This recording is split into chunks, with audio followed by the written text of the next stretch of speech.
أهلا وسهلا فيكم يا مبدعين مطبخ الإبداع. اليوم رحلة استثنائية لوصفة الكل بيحبها، المندي. بس مو أي مندي، اليوم بنكشف لكم السر الخفي اللي يخلي المندي حقكم مو بس لذيذ، يخلي كل لقمة فيه تحكي قصة وتاريخ. المندي الأصيل لحم يذوب بالفم كالحرير، ورز يتشرب النكهات بعمق. السر بيبدأ من تتبيلة اللحم، مو مجرد بهارات تضعها، لازم نخلطها صح مع الثوم والزنجبيل وندلك اللحم فيها لساعات طويلة حتى كل ذرة لحم تتشرب الطعم وتتفكك أليافها.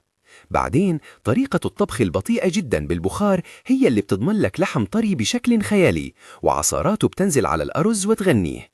ولما يخلص طبخ، هذا هو الجزء الأهم، قطعة الفحم المدخنة اللي بتضيف عمق ونكهة دخانية أصيلة، بتخلي المندي ينتقل من مجرد أكلة لوجبة ملكية.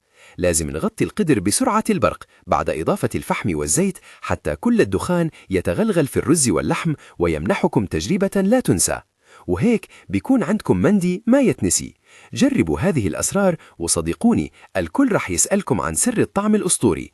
لا تنسوا اللايك، الشير والحفظ لوصفة العمر، مطبخ الإبداع، حيث الإبداع يبدأ من مطبخكم.